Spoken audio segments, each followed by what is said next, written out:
Imaginez, vous avez tout fait correctement. Tout le printemps et tout l'été, vous avez choyé votre jardin, arrosé, désherbé, et pourtant, la récolte s'est avérée juste normale, pas vraiment spectaculaire. Sentiment familier, n'est-ce pas? Et si je vous disais que le secret d'une abondance estivale ne réside pas au printemps, mais en automne? Aujourd'hui, nous allons lever le voile sur un amendement simple, appliqué dès maintenant, qui pourrait littéralement doubler vos récoltes l'année prochaine. Et ce n'est pas de la magie, mais de l'agronomie pure, que je vais vous expliquer en termes simples. La plupart d'entre nous pensent qu'à l'automne le jardin s'endort, les feuilles tombent, la croissance s'arrête, et il semble que tous les processus s'interrompent jusqu'au printemps. Nous récoltons et faisons mentalement nos adieux aux plantes jusqu'à la saison prochaine. Mais ce n'est que la partie visible de l'iceberg. En réalité, sous terre, dans le système racinaire, le travail le plus crucial bat son plein à ce moment-là. La plante ne dort pas, elle se prépare à son futur triomphe, et notre rôle est de l'y aider, pas de l'en empêcher. Alors, pourquoi l'automne est-elle une période si cruciale, si déterminante? Imaginez notre plante comme une petite usine, mais d'une intelligence remarquable. Tout au long du printemps et de l'été, cette usine a fonctionné à plein régime, produisant feuilles, fleurs et bien sûr fruits. Toute son énergie, toute sa sève montait vers le haut, vers la partie visible de la plante, pour un résultat spectaculaire. Mais avec l'arrivée de l'automne, les jours raccourcissent, le soleil chauffe moins fort et la plante reçoit un signal. Il est temps de changer de production. Toute l'activité effrénée en surface s'estompe.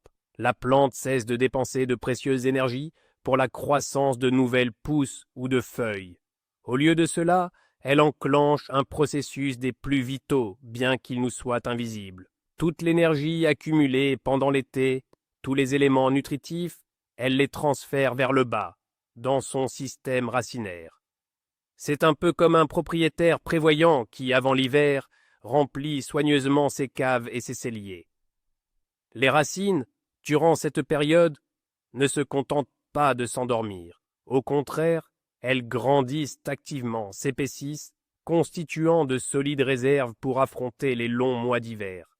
C'est précisément maintenant qu'elles absorbent comme une éponge tous les éléments bénéfiques du sol afin de survivre à l'hiver et de démarrer en force au printemps.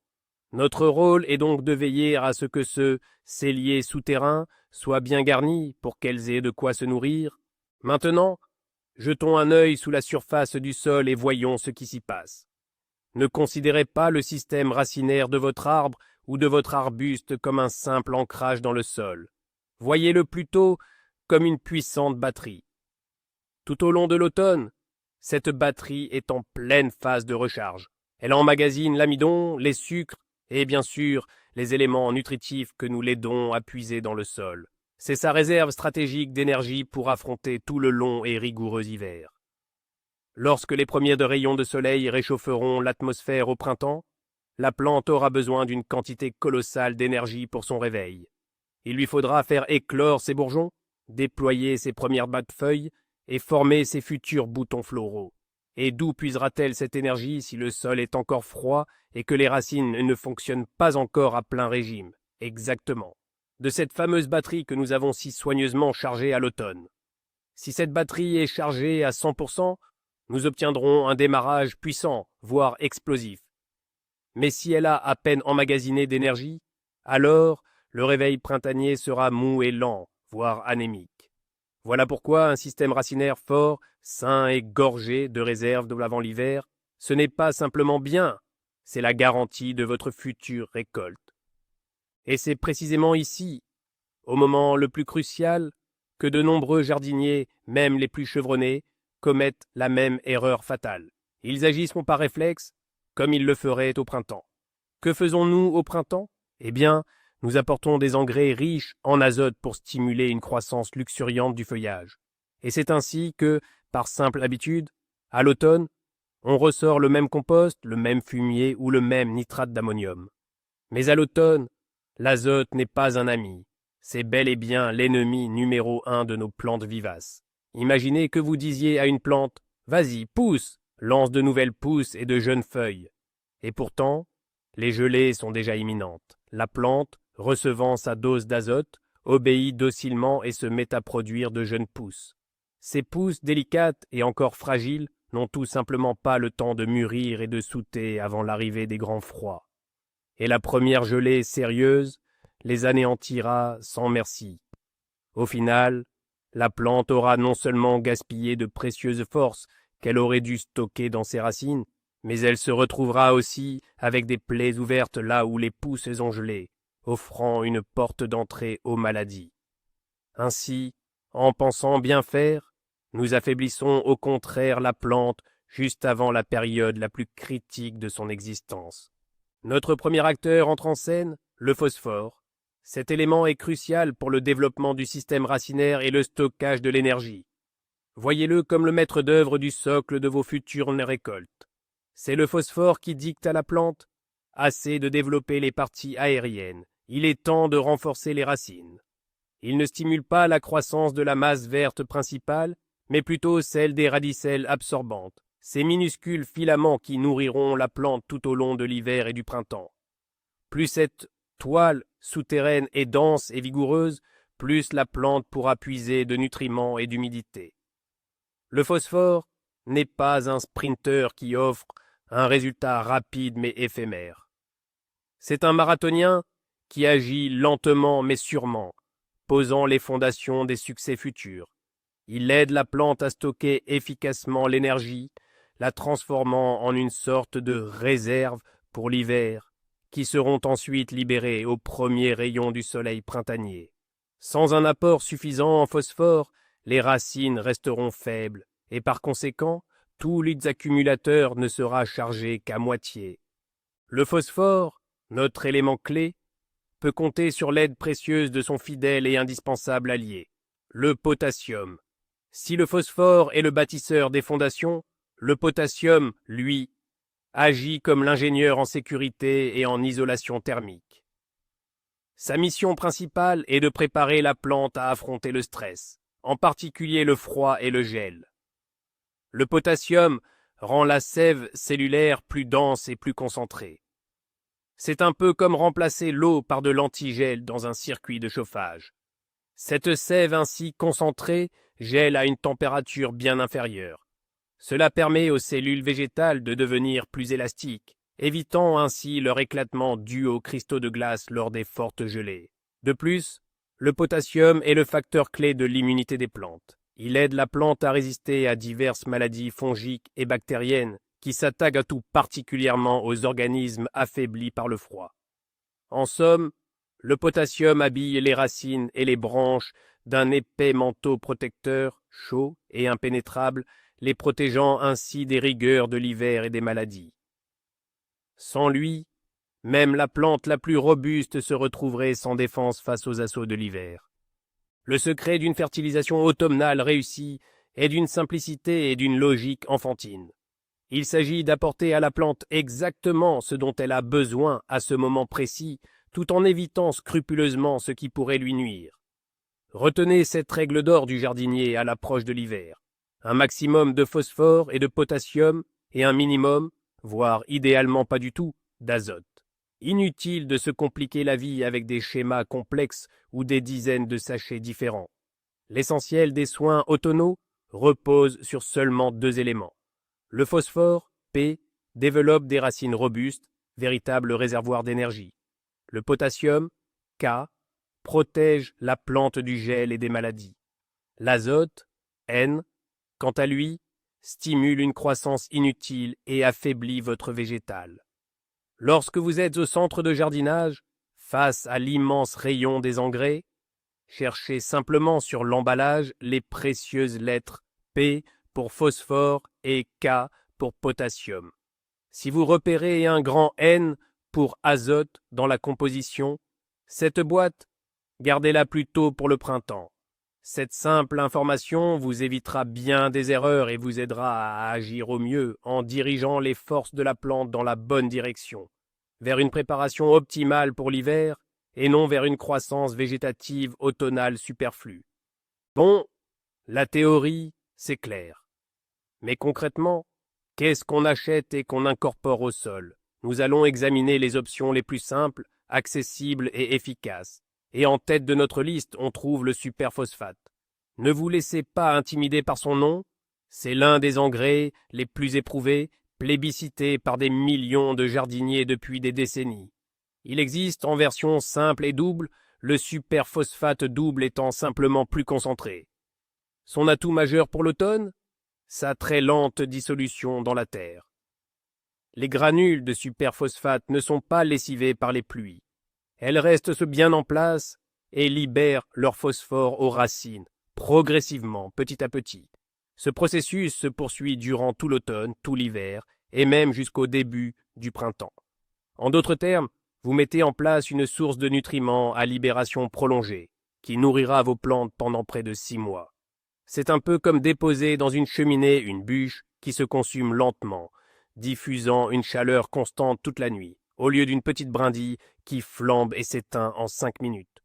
Pour une fertilisation automnale, cette lenteur est une qualité absolument idéale.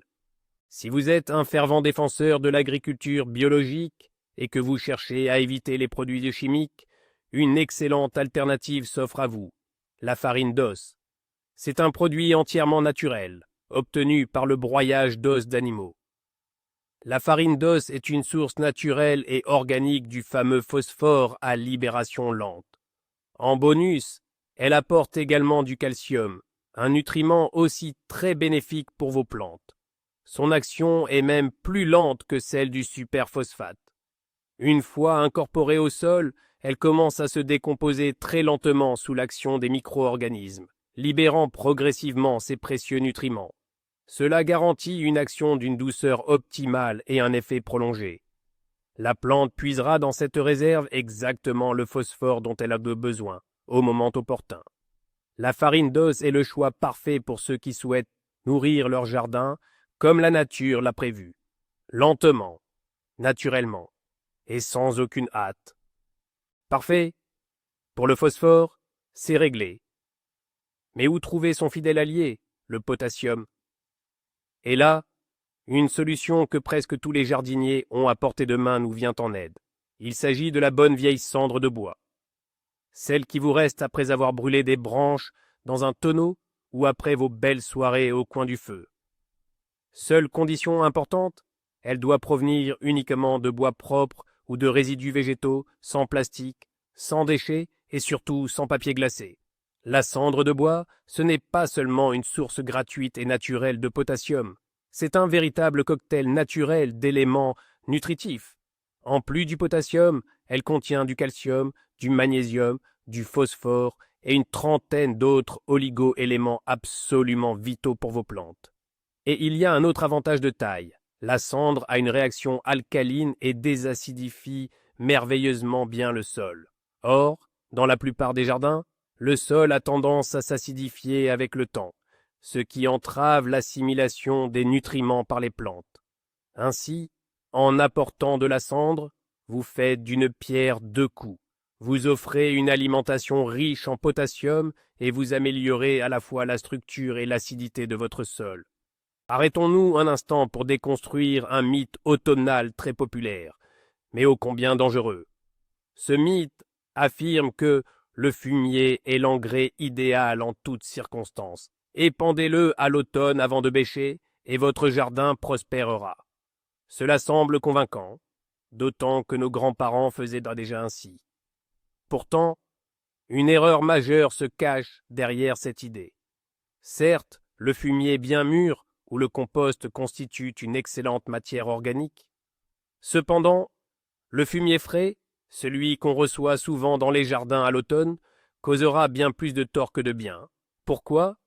Parce que le fumier frais regorge d'une quantité considérable d'azote facilement assimilable par les plantes. Or, nous l'avons déjà établi, l'azote à l'automne stimule une croissance végétative inutile, ce qui affaiblit considérablement la plante avant l'hiver. En épandant du fumier frais, c'est comme si vous criez à votre jardin « Réveille-toi et pousse », alors qu'il devrait, au contraire, se préparer tranquillement à son repos hivernal. De surcroît, le fumier frais peut également contenir des graines de mauvaises herbes indésirables et des micro-organismes pathogènes. La règle est donc simple.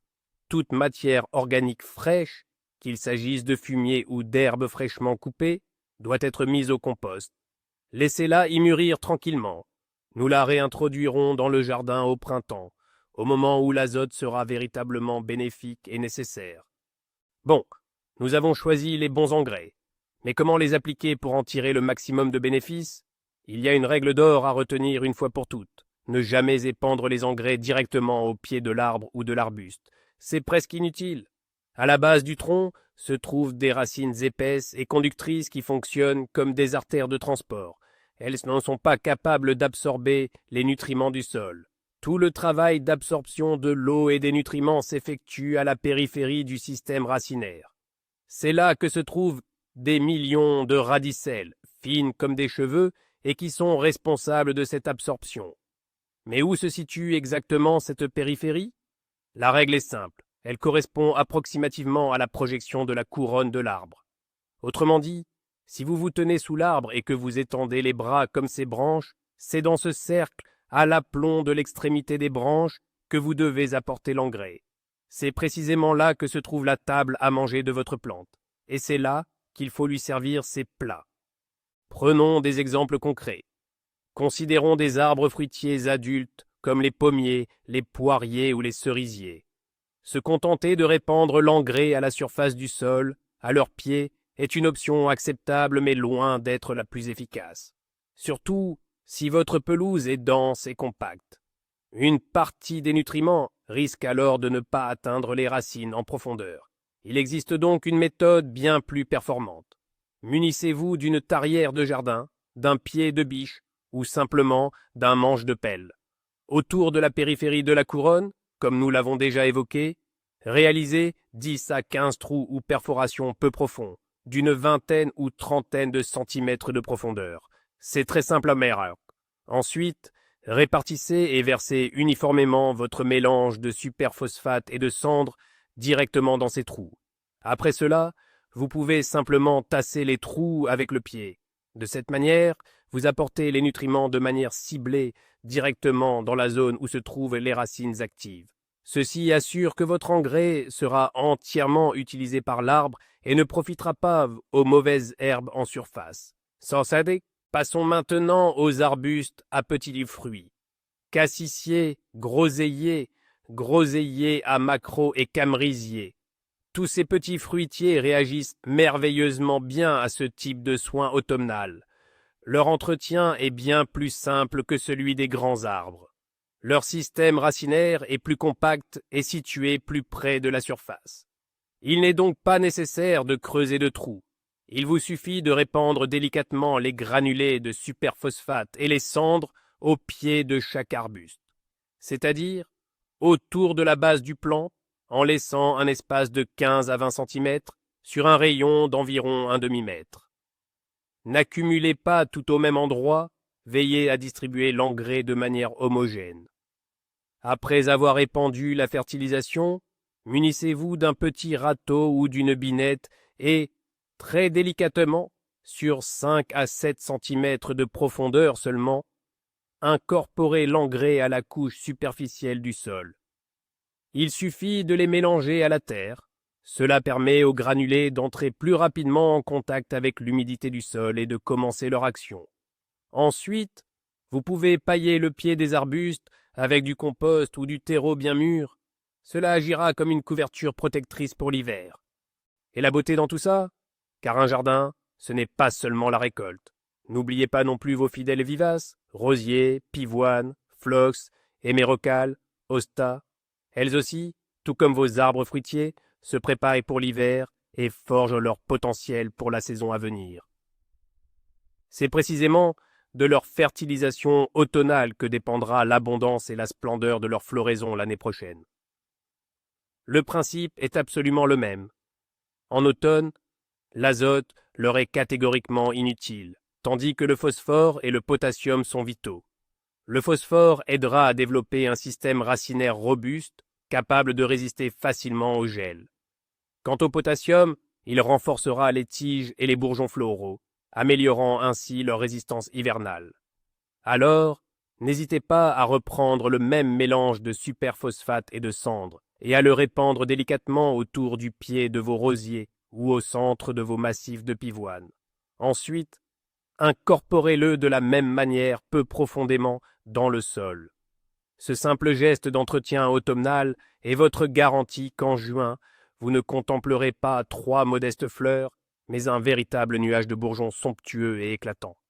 Mais il y a aussi des plantes qu'il ne faut absolument pas fertiliser en automne. Il s'agit avant tout des plantes annuelles. Les pétunias, les œillets d'Inde, les capucines, les concombres, les tomates, toutes ont déjà achevé leur cycle de vie. Les nourrir avant l'hiver serait complètement inutile. Elles périront de toute façon avec les premières gelées et les engrais seront simplement perdus. Ne gaspillez donc ni votre énergie ni votre temps pour celles qui ont déjà donné leur récolte et terminé leur saison. La deuxième catégorie à ne pas fertiliser en automne, ce sont les jeunes plants mis en terre cette année. Leur système racinaire est encore trop faible et vulnérable. Il commence tout juste à s'établir dans son nouvel environnement. Et si vous l'inondez maintenant d'une grande quantité d'engrais, cela pourrait provoquer une brûlure des racines et même la mort de la plante. Laissez-les s'adapter tranquillement, prendre des forces et s'acclimater à ces nouvelles conditions. Quant à la fertilisation, reportez-la au printemps lorsqu'ils commenceront leur croissance active. Quel est le moment idéal pour réaliser cette procédure cruciale? Il y a une règle d'or, ni trop tôt, ni trop tard. La période parfaite se situe généralement entre mi-septembre et mi-octobre en fonction de votre région. Le principal repère? La chute massive des feuilles. Lorsque les arbres commencent à perdre activement leur feuillage, c'est le signal. La phase de végétation est terminée et la plante entre en mode préparation à l'hiver. C'est précisément à ce moment-là qu'elle est prête à assimiler le phosphore et le potassium le plus efficacement possible. À cette période, le sol est encore suffisamment chaud et humide, une condition essentielle pour que les engrais puissent se dissoudre et que les racines les absorbent. Si vous apportez les nutriments trop tôt, en août, vous risquez de stimuler une seconde vague de croissance des pousses, ce qui est totalement contre-productif. En revanche, si vous attendez trop longtemps, jusqu'en novembre, lorsque le sol est déjà gelé, les engrais resteront inertes jusqu'au printemps, et l'effet automnal désiré ne sera pas obtenu. Alors, saisissez le bon moment. Dès que le feuillage commence à tomber, c'est le moment d'agir. N'oubliez pas que cet apport automnal n'est pas une simple ration de nourriture pour votre jardin. C'est bien plus que ça. C'est un investissement stratégique et à long terme dans la santé de vos plantes et bien sûr dans la promesse de vos futures récoltes. Vous ne solutionnez pas seulement un problème de faim immédiat, vous construisez délibérément une réserve de force, une véritable armure pour les mois à venir. Imaginez que vous envoyez vos protégés verts dans un long et périlleux voyage. L'hiver, vous ne vous contentez pas de leur faire un signe d'adieu, vous leur préparez méticuleusement un sac à dos rempli de l'essentiel. Vous y glissez des barres énergétiques sous forme de phosphore et des vêtements chauds sous forme de potassium. Avec de telles provisions, elles pourront non seulement survivre aux conditions les plus rudes, mais aussi conserver l'énergie nécessaire pour un démarrage puissant au printemps, le moment du grand élan final. Cette attention réfléchie vous transforme de simples utilisateurs de jardin en son gérant avisé et prévoyant. Imaginons un instant ce qui se produit grâce à cet investissement. Vous créez pour vos plantes une véritable réserve stratégique, un capital nutritif intouchable qu'elles commenceront à puiser dès le début du printemps. Et ce, précisément au moment le plus critique. Quand la neige vient à peine de fondre, le sol est encore glacial et gorgé d'eau, et les racines fonctionnent très faiblement. Dans une terre si froide, l'absorption des nutriments est quasi impossible. Pourtant, l'énergie pour la croissance est déjà indispensable. Les bourgeons doivent gonfler, les premières bas de feuilles éclore. Et c'est là que la plante se dit « Ah, mais j'ai ma réserve !» Elle commence alors à utiliser activement ce précieux stock de phosphore et de potassium que vous avez si précautionneusement apporté à l'automne, directement dans la zone racinaire. Cela lui permet de ne pas perdre un temps précieux à attendre que le sol se réchauffe ou à se mettre en route. La plante démarre immédiatement avec puissance et assurance, devançant ses voisines affamées de plusieurs semaines. C'est précisément cette réserve de force et d'énergie, accumulée dès l'automne, qui permet à la plante, au printemps, de ne pas gaspiller de temps à se remettre du stress hivernal, mais plutôt de s'élancer immédiatement et sans délai dans une croissance fulgurante. Vous le remarquerez à l'œil nu. Les bourgeons de vos arbres et arbustes gonfleront plus tôt, les feuilles se déploieront plus rapidement et seront plus grandes, plus luxuriantes. Mais le plus important, c'est l'impact direct sur la floraison. Une plante qui dispose d'une solide réserve nutritive pourra former bien plus de bourgeons floraux. Et plus il y a de fleurs, plus le potentiel de fruits et de baies est grand. C'est de la simple arithmétique. Au lieu de consacrer ses ressources printanières à développer ses racines et à chercher de la nourriture dans un sol encore froid, votre plante concentrera toute sa puissance sur ce que vous attendez d'elle, la formation de votre future récolte. C'est là tout le secret de la fertilisation automnale. Donner à la plante une longueur d'avance, lui assurer un démarrage optimal et vigoureux pour la nouvelle saison. Imaginez maintenant cette scène. C'est le printemps. Vous sortez dans votre jardin. Chez votre voisin, les arbres sont encore nus, à peine commencent-ils à se réveiller. Vos pommiers et cerisiers, eux, sont déjà drapés d'une profusion de fleurs roses et blanches. Vos groseilliers ont déjà de jeunes pousses vigoureuses et sont chargés de grappes de futures baies. Et vous comprenez que ce n'est pas parce que vous avez fait quelque chose de surnaturel au printemps que vous avez pris de l'avance, mais parce que vous avez agi avec sagesse à l'automne. Vous avez donné à vos plantes ce dont elles avaient besoin, au moment précis où elles en avaient besoin. Vous n'avez pas lutté contre les conséquences, vous avez travaillé en amont. Vous n'avez pas tenté de réanimer des plantes affaiblies par l'hiver, vous avez simplement veillé à ce qu'elles ne s'affaiblissent pas. C'est dans cette compréhension simple mais profonde des cycles biologiques que se trouve la clé de récoltes abondantes et régulières. Il ne s'agit ni de magie, ni de chance, mais d'agronomie pure, à la portée de tous. Et nous voilà arrivés au cœur du sujet, à cette magie qui transforme une seule cuillère d'engrais en 2 seaux de baies. Le véritable point de bascule dans la compréhension du jardinage se produit lorsque vous réalisez que l'automne n'est pas la fin de la saison, mais son véritable début. C'est une période silencieuse, cachée des regards, où se jette la base de toute la splendeur future. Pendant que vous sirotez votre thé chaud en contemplant votre jardin parsemé de feuilles, là, dans l'obscurité et la fraîcheur, vos plantes ne dorment pas. Elles bâtissent leur empire souterrain.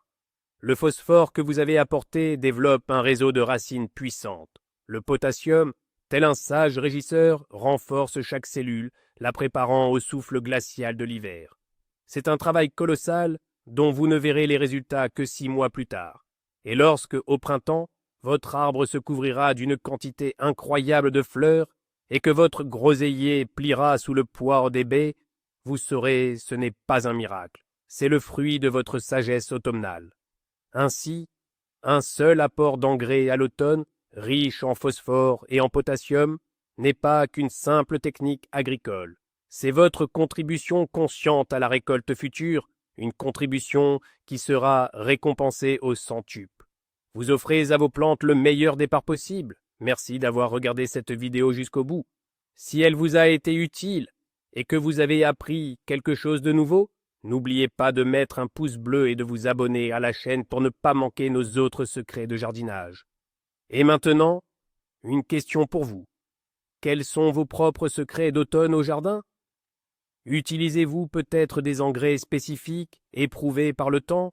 Partagez votre expérience dans les commentaires, discutons-en ensemble.